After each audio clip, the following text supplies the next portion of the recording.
9 erros fatais que impedem crescimento e vendas no Instagram e como evitá-los. Vamos ver já o erro número 1. Não fazer amizade com outros criadores de conteúdo. Esse é um erro fatal e bastante comum. Eu vejo muitas pessoas que, geralmente com uma base técnica muito boa, com uma experiência muito grande, falam sozinhos. Né? Não tem com quem conversar, não tem com quem fazer marcações, não tem como expandir a base de um jeito muito orgânico através de indicação e através de amizade com outros criadores de conteúdo. Qual que é a consequência? É ficar ilhado falando apenas com a base de seguidores e muitas vezes sendo ignorado até por eles. Eu já peguei alguns casos desses em consultorias, onde a pessoa tinha uma boa bagagem, ela tinha uma boa experiência técnica, ela sabia do que ela estava falando, ela sabia como ajudar as pessoas, né, o público ideal dela, e o conteúdo que ela fazia também era bom.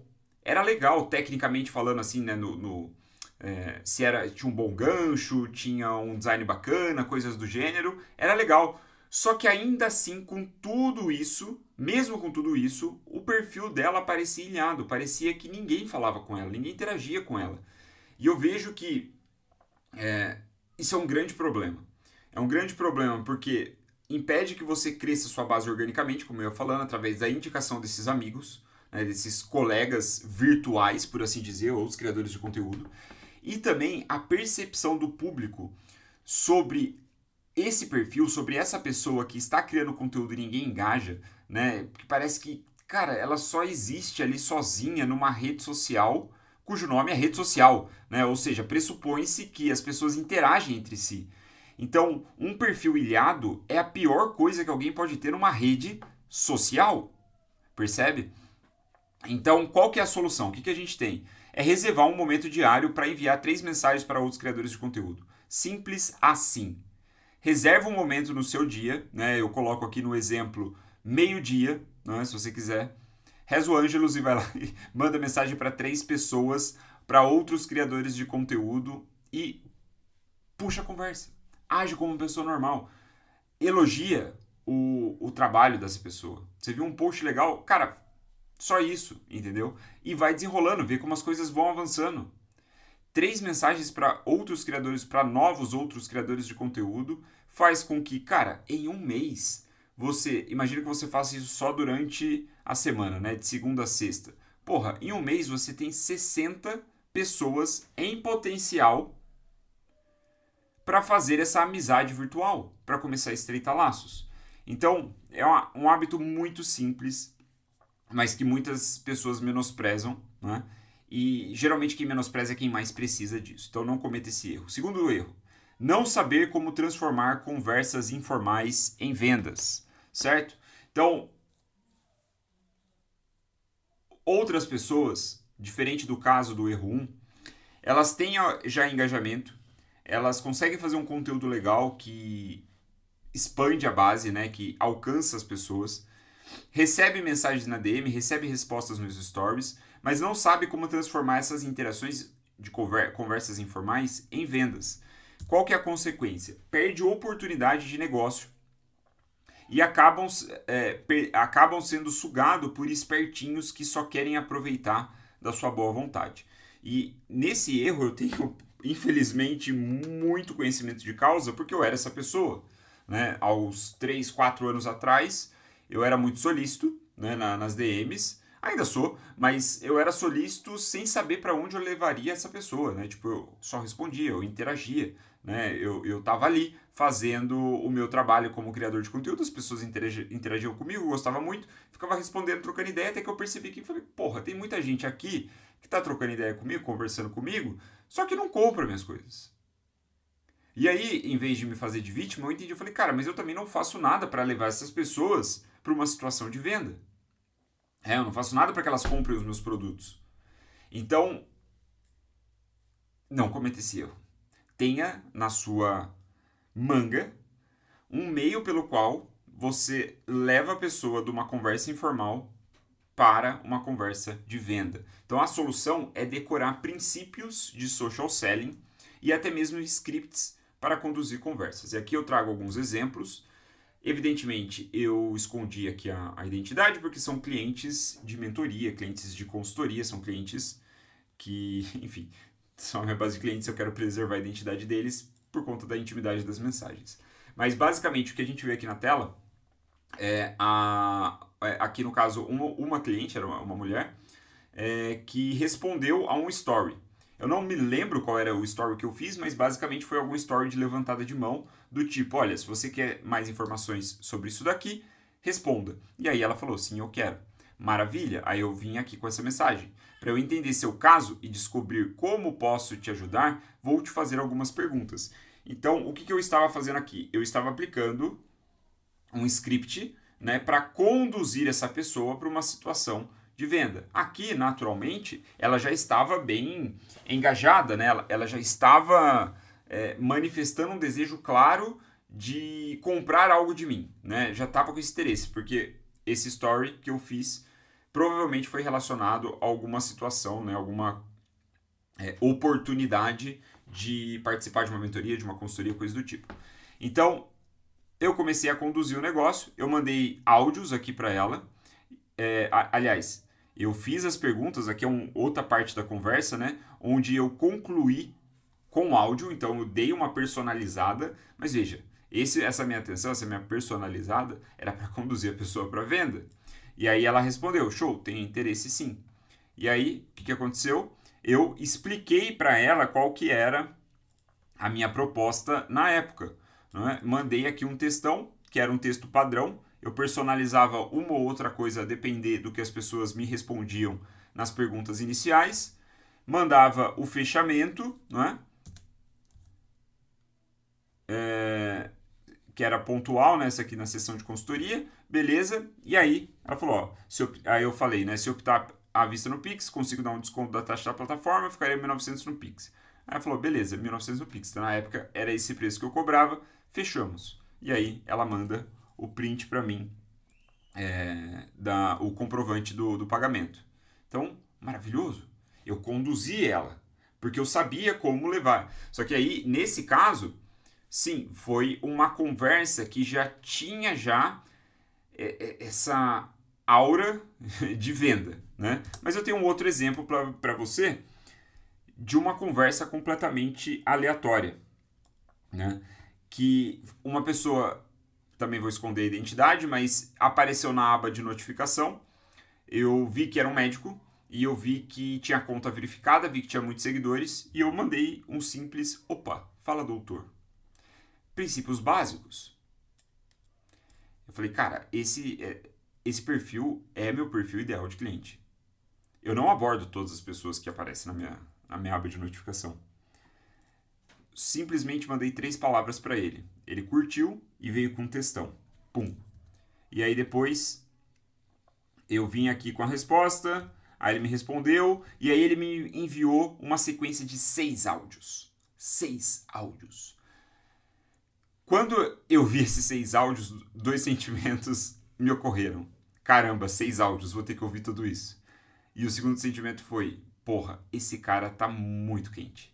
Porque se o cara, ele tá gastando esse tanto de tempo comigo, é um bom indicador que ele tá interessado. Não significa que a venda está feita, mas ele tá interessado. E assim, ele avançou para mentoria, para meu acompanhamento de mentoria.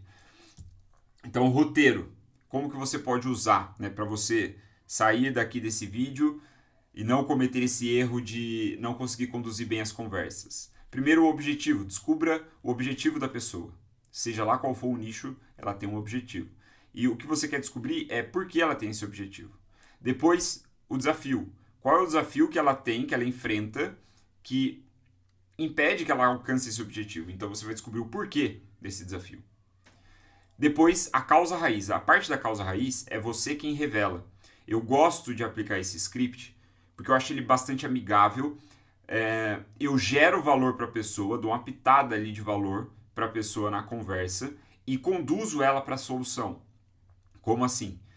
Quando eu vou fazendo essas perguntas e geralmente a partir do objetivo e do desafio, eu já consigo ter uma boa ideia qual é a causa raiz que está gerando o problema, ou seja, está gerando o desafio e está impedindo ela de chegar no objetivo. Muitas pessoas estão acostumadas a lidar com os sintomas Porra, eu não ganho seguidores. Porra, a qualidade dos meus leads é muito ruim. São sintomas. Qual é a causa raiz? Então, o meu papel como mentor, como consultor, é identificar a causa raiz em primeiro lugar, porque ao agir na causa raiz, eu geralmente resolvo um monte de outras coisas. Os sintomas todos vão sumir. Então, eu sou como um médico. E é isso que eu estou sugerindo para você. O médico faz exatamente a mesma coisa, ele dá o diagnóstico. Ele pode tratar os sintomas de uma forma mais imediata, né? Vamos dizer assim, porra, tô tossindo pra cacete. Ele te dá a merda de um xaropinho que te impede, faz você parar de tossir. Mas o bom médico ele vai o quê? Investigar a causa raiz para que você não volte a tossir mais, não é? Então, é isso que eu faço já nesse roteiro. Então, a pessoa nem comprou ainda. Eu, na conversa, busco, de uma forma muito rápida, muito sutil, evidente que eu não vou aprofundar, eu busco revelar para ela a causa raiz. Por que eu faço isso? Porque a causa raiz, ela dá esperança. Geralmente, a pessoa ela não tem clareza sobre a causa raiz, ela nunca pensou naquilo. E o fato de eu mostrar para ela qual é o verdadeiro inimigo, qual é o causador de todo o problema, faz com que ela tenha esperança, faz com que ela confie em mim, faz com que ela perceba a minha autoridade sobre alguém que domina aquela situação. Algumas mensagens trocadas eu já consegui mapear todo o negócio e dar uma direção para ela. E aí vem um ponto. A causa raiz não é a solução. A causa raiz aponta onde está o verdadeiro problema, onde está o verdadeiro inimigo, que geralmente ela não vê. E então eu venho com a solução personalizada. Em cima de todas as respostas, em cima do que ela me disse, eu personalizo alguns scripts, algumas mensagens prontas com o que ela me disse. Então, eu ofereço algo personalizado para ela. E aí, eu peço a permissão para fazer o pitch. Eu basicamente falo algo do gênero. Se fez sentido, eu pergunto se fez sentido até aqui. Né? Eu pergunto se ela quer saber como que eu posso ajudar ela. Alguma coisa assim. Né?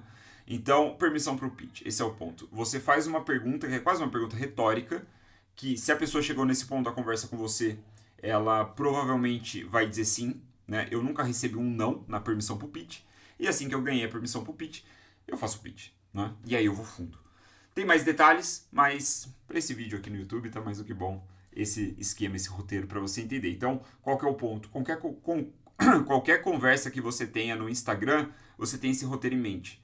Então, não importa como a conversa começa, você sabe onde você quer chegar, que é no pitch. Certo?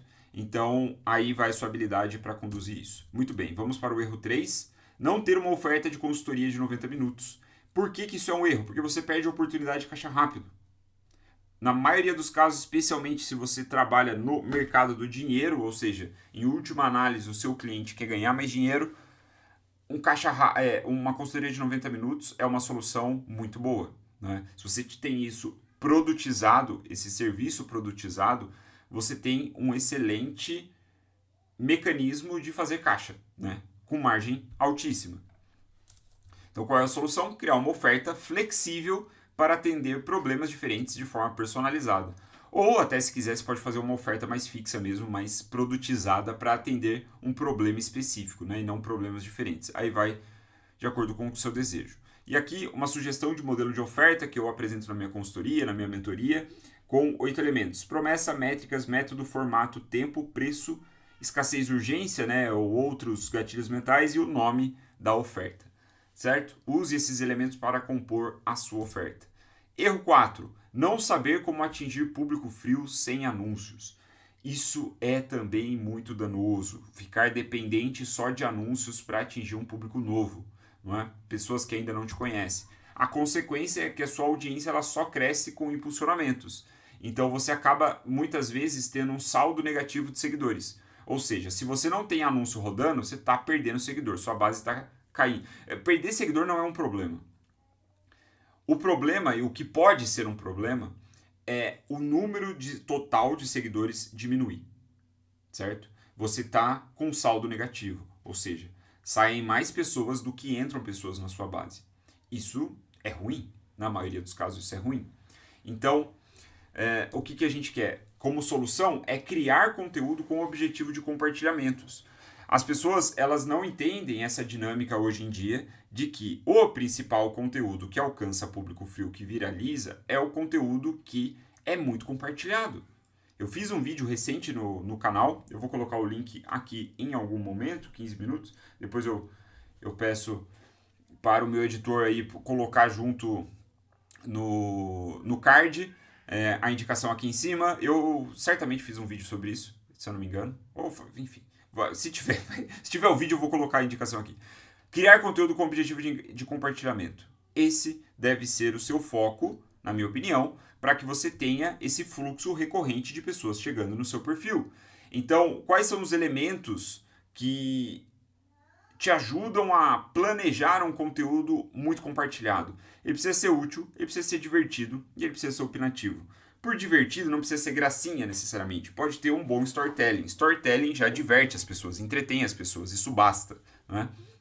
Além de outras formas de ser divertido. Aqui é apenas um exemplo de que você não precisa fazer gracinha, bobeira, dancinha, etc. Então, geralmente, esses elementos compõem aqui um print da época. Eu tirei esse print quase um ano atrás, de alguns dos meus conteúdos mais compartilhados. Tem alguns novos que entraram aqui no quadro. E, cara, é isso que expande a base, entendeu? E o que é legal também, eu vou mostrar daqui a pouco no slide futuro, é que esses conteúdos que tem muito compartilhamento, uma vez que eles parem de performar assim no orgânico, parou, ninguém mais está vendo o post. Cara, aí sim você turbinar esses posts, são posts que já se provaram virais. Então o que acontece? Se você turbina, impulsiona esses posts que já viralizaram no passado, e eles viralizaram porque as pessoas compartilhavam, significa que com o anúncio, com novas pessoas vendo esse post, vai se criar um efeito viral de novo. Ou, de outra forma, você vai super otimizar o seu orçamento, o seu gasto com anúncio. Porque toda vez que você gasta, você sabe que, porra, a cada 100 pessoas que esse post alcança, 10 compartilham o meu conteúdo, por exemplo. Então você está ganhando mídia grátis a partir do anúncio que você fez. Isso é muito poderoso, não é? Então você está super otimizando. Mas eu já vou mostrar um print também que fala sobre isso. O ponto aqui, então, fechamos o erro 4, certo? Erro 5. Não criar nenhum tipo de conteúdo profundo. Grande vacilo, né? Que a consequência é não ser reconhecido como um líder no seu nicho. Entre outras coisas. Né? Eu fiz conteúdos recentes também, se eu lembrar de algum, eu vou deixar a indicação aqui relacionado sobre esse tema. Cara, o conteúdo longo, ele é fundamental para você converter as pessoas, ele é fundamental para você reter pessoas que já converteram, e é uma forma de você se posicionar como líder, sabe? Porque, assim, a verdade eu tenho um breve parênteses, né? Eu gosto de falar nas mentorias, consultorias, quando convém, é evidente, uma sugestão para a pessoa identificar um bom nicho, né? Para identificar sobre temas que ela gostaria de criar conteúdo. É raro aparecer em consultoria e mentoria, geralmente as pessoas estão mais avançadas, mas é uma dica interessante, que eu falo para a pessoa, me diga qual é o assunto, qual é o tema que você poderia me dar uma palestra agora de 45 minutos, no improviso, sem nenhum planejamento.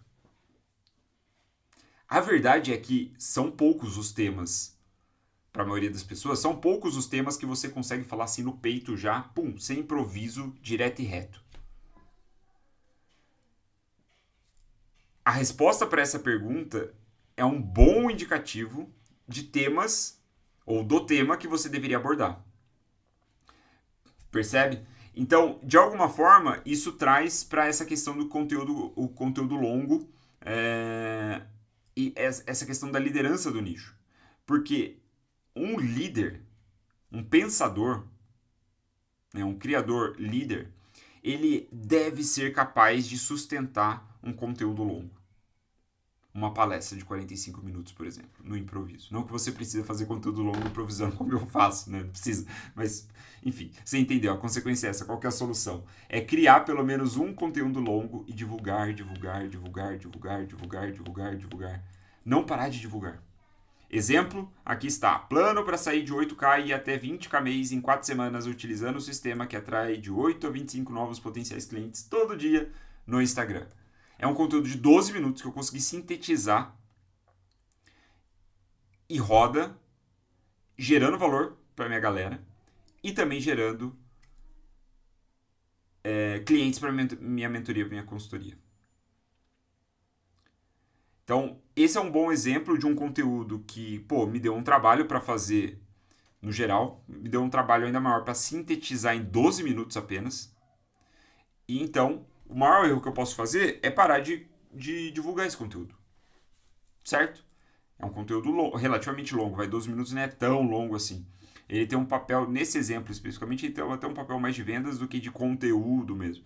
Mas cumpre bem, porque eu entrego esse plano para sair. Eu entrego tudo lá. E no fim das contas, o que eu vendo? Eu vendo o acompanhamento. Eu vendo a personalização do plano.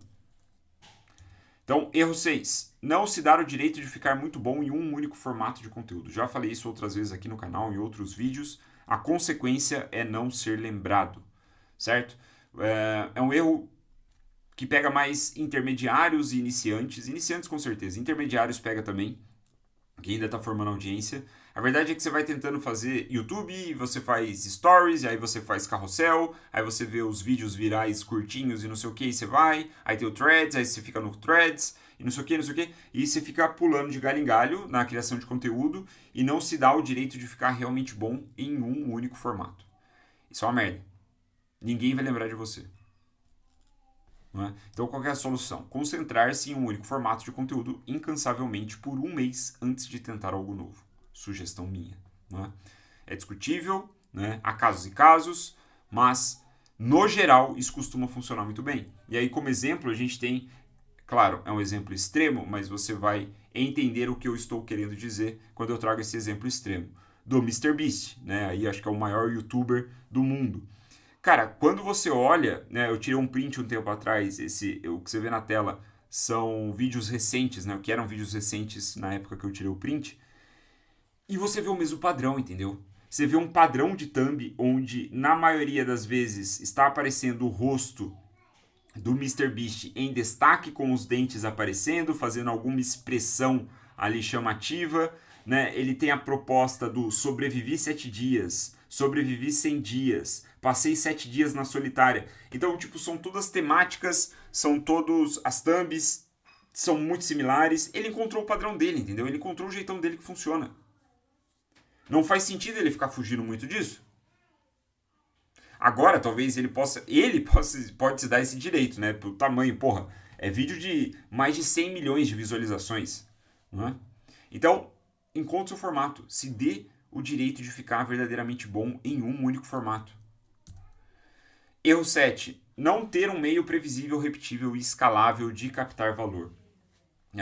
Qual que é a consequência disso? Qual que é a consequência de não ter esse meio previsível, repetível e escalável de captar valor? É não saber quando, como, onde ou se vai converter um novo cliente. A solução é mapear cada etapa de processo de captura de valor de forma visual. Captura de valor você possa entender como venda, né? Um jeito de vender. Você está capturando valor como negócio. E depois, né, no pós-venda, você gera valor, certo? Então, primeiro você captura o valor, depois você gera o valor. Claro que com marketing de conteúdos também gera valor, mas aí é outra história. Enfim, termos técnicos, né? Não precisamos entrar nesse ponto. Aqui um exemplo. Um mapa, né, da minha captação de mentoria. Como que eu faço essa geração? Tá aqui. Eu sei que tá pequeno, propositalmente, eu sei que não está muito legível, porque não quero que você veja com tantos detalhes assim. Se você quiser pausar e tentar ver depois, bom, tudo bem. Não tem problema. Mas se parece com isso, é isso que importa. Você começa e finaliza. E no meio desse processo tem vários braços, várias opções, várias alternativas que acabam acontecendo e você vai prevendo isso tudo nesse seu planejamento e depois é capaz de identificar onde está o gargalo do seu processo, certo? Lembrete, um sistema de vendas previsível, repetível e escalável gera vendas constantes, pode ser replicado facilmente e cresce sem perder eficiência. Isso que se define como um sistema de vendas previsível, repetível e escalável. E também a escala só é possível através de 4 formas: ads, anúncios, SEO, equipe e boca a boca, certo? Não existe outra forma, segundo o Andrew Chen. E, bom, ele é ex-VP de Growth do Uber, é hoje Venture Capitalist, né, sei lá, é tipo investidor de risco, um cara muito foda. E se ele tá dizendo, quem sou eu, né? Eu concordo com ele, essa é a verdade. Só se escala dessas 4 formas. Muito bem, erro 8. Não planilhar seus esforços de marketing, especialmente ads. Consequência, você não sabe onde está o gargalo nos processos de captura de valor e corre o risco de pular de tática em tática loucamente. Vou falar mais o quê? Cara, até empresas grandes de 8 dígitos cometem esse erro, pra você ter ideia. Eu sei porque eu já dei consultorias para algumas empresas de 8 dígitos e esse problema apareceu. Certo? Então, qual que é a solução? Você cria uma planilha simples para monitorar as métricas de forma diária ou semanalmente, né, para tudo que foi importante, só o que foi importante. Você não vai medir tudo, absolutamente tudo da sua operação, senão você vai ficar maluco. Vai medir o que é importante. Se tratando de conteúdo e se tratando de crescimento de audiência, aqui está um exemplo, né, uma planilha clássica que eu já compartilhei inúmeras vezes com os meus alunos. A gente vê as contas alcançadas, contas com engajamento, enfim, a gente mede aqueles dados que o Instagram nos dá quando a gente publica um post. Especialmente quantos começaram a seguir, se o meu objetivo é crescer a minha base. E então, depois que eu faço o impulsionamento, eu vou registrar isso. Né? Eu vou registrar, antes eram, 83. Depois do impulsionamento passou a ser 293. Então, cresceram aí 210 pessoas, né? Nisso, e eu consigo fazer a conta real do meu custo por seguidor. Então, cara, se eu não planilho as coisas, eu fico dependendo do meu humor, entendeu? Se eu acordei mal, eu falo, as coisas não estão dando certo como eu gostaria, não sei o quê. Só que, na verdade, eu não estou olhando para os números. Eu estou tomando as decisões com base no estômago, entende? Aqui um outro exemplo, e aí o que eu tinha dito, né, aqui da questão lá de turbinar posts que viralizaram. Eu gosto de observar, quando eu estou construindo audiência, né, quando eu faço campanhas para a construção de audiência, eu gosto de observar a métrica aqui de publicação. Compartilhamento da publicação, perdão. Ou seja, quantas pessoas viram o meu anúncio e compartilharam esse anúncio. E aí eu consigo calcular o custo por compartilhamento. Então, há casos que, aqui até já consegui exemplos até melhores, mas aqui, por exemplo, o mais barato, R$ 3,33. O que isso me dá? Uma vez que eu vou gastando isso daqui, no exemplo nem é um valor gasto tão grande, tem R$ 33 apenas, mas uma vez que eu vou gastando mais, eu consigo ter uma certa previsibilidade de dizer, a cada R$ 3,33 gasto, eu vou conseguir um compartilhamento. Então, é uma indicação, né? É alguém que viu o meu anúncio e indicou para outra pessoa. Isso tem um poder muito grande.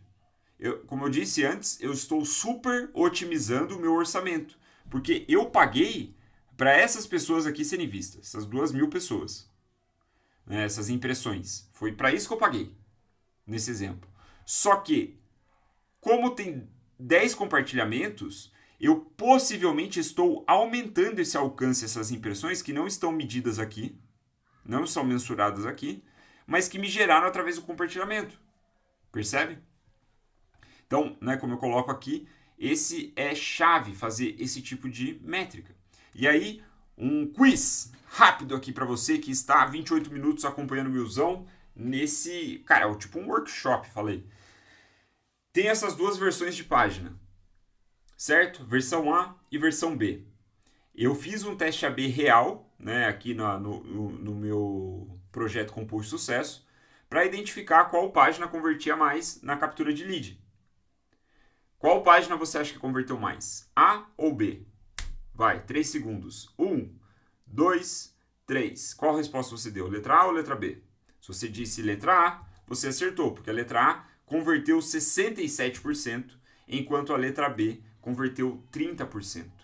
Olha a diferença da taxa de conversão. A gente mais do que dobrou a taxa de conversão. Isso significa um custo por lead 2 vezes menor, pelo menos. Porque eu fiz um teste AB. Porque eu estava mensurando. Apesar de eu ter colocado aqui a como letra B, essa era a versão original que eu tinha. Eu comecei com essa versão. Estava convertendo a 30%, eu não estava satisfeito. Eu criei essa outra versão que eu chamei de A aqui. Uma pegadinha só para o quiz, né? Mas essa converteu depois 67%. Então mudou a realidade da nossa campanha. Certo? Erro 9, não investir tempo e dinheiro em mídia própria. Problema gravíssimo, se você me acompanha já há um tempo, você sabe que eu odeio essa consequência que é ficar escravo das redes sociais. Quando você não investe, né, num canal de comunicação direto com a sua audiência, livre de algoritmo, você tá ferrado, cara. Você está à mercê de qualquer mudança do algoritmo, tudo ir por água abaixo. Então, qual que é a solução? Capturar e-mails ou, no mínimo, números de WhatsApp, né? Fazer um grupo de WhatsApp com as pessoas. Lembrando que, ao fazer isso, você está, de alguma forma, com um termômetro muito bom em mãos, que é um termômetro que mede a sua capacidade de movimentar as pessoas, da mídia alugada, da audiência alugada, que são as redes sociais, para um canal de mídia própria, que e-mail, preferencialmente, ou também grupo de WhatsApp. Essa sua capacidade de tirar a pessoa do Instagram e levá-la para o e-mail é um excelente termômetro para dizer se você vai vender ou se você está vendendo bem.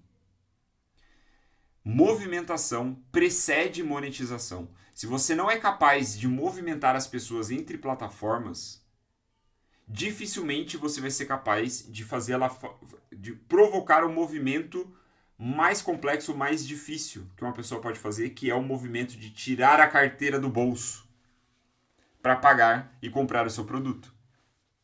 Movimentação precede monetização. Então, o que nós vimos ao longo desses 30 minutos juntos? Bom, número 1, faça amizades com outros criadores de conteúdo.